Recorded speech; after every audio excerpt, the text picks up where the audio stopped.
Under Caesar, the things that are Caesar's, and the God, the things that are God's. Don't ask me about my religion. So Chris Matthews can quote a verse in Scripture, and that's why Donald Trump is not allowed to attack him? A little bit of context there, Mr. Matthews, please. Okay, continue. President of the United States, you tell me what the law should be. Just tell me what the law should be. You say you're pro-life. I am pro-life. What's that with mean? Exceptions. I am pro-life. I have not determined what the punishment would be. Why not?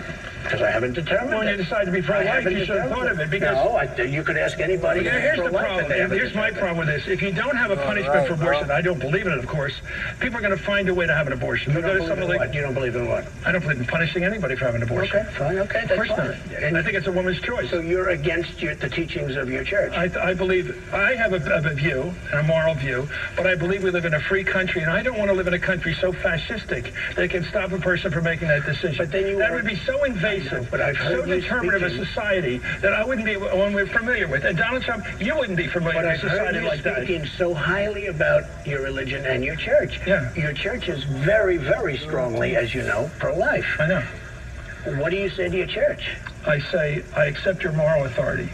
In the United States, the people make the decisions, the courts rule on what's in the Constitution, and we live by that. That's what I Yeah, say. but you don't live by it because you don't accept it. You can't accept it. You can't accept it.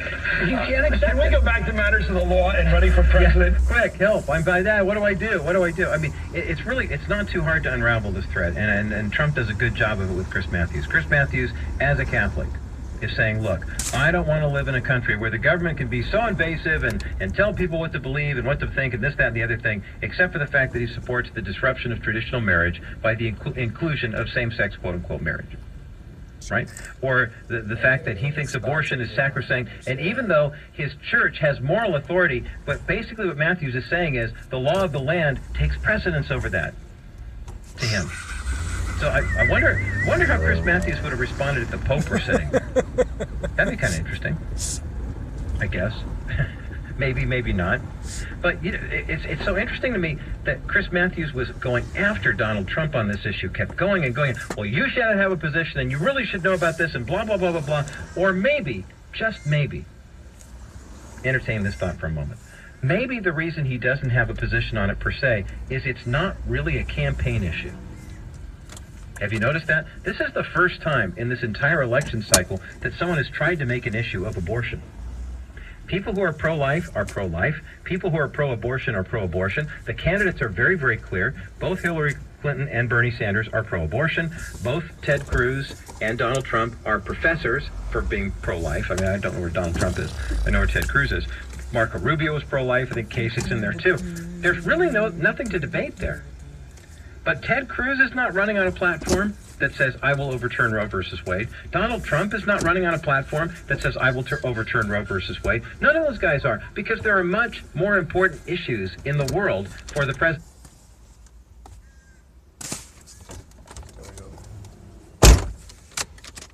A strong national security presence.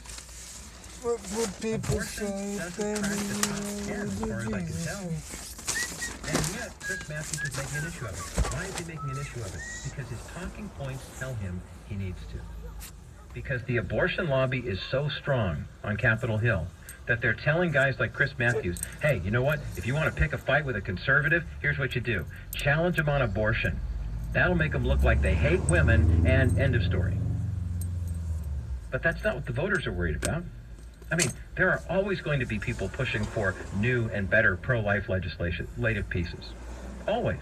Regardless of who wins the White House. I mean, I'm encouraged that someone, for example, like Ted Cruz with a pro-life position might win the White House for 2017. I think that's great. I don't expect that on the first day in office, he's going to issue an executive order overturning Roe versus Wade. That would be a foolish use of his time. Why establish that? It was kind of like when the Clintons took office in 1993. After the 92 election, and Hillary Clinton's going to be our deputy on health care reform. Remember how well that went? What a colossal disaster. And Bill Clinton knew it, but there was a fringe group that said, we want to see more action on this. And okay, fine, we'll let Hillary do it. If it works, it's a points for her. If it doesn't work, well, she's just the first lady, who cares? Right? And guess what happened? What? Abortion on the national issue isn't a big deal, except on the totalitarian left, because they're deathly afraid that we might actually find out that unborn children are human and that the killing of them is wrong. But there's something we can learn in the pro-life community from what this whole conversation is, and I want to talk about that next as the bottom line continues. There's only one absolute truth, and that's Jesus Christ is the Son of God. But another truth is the bottom line continues in a moment.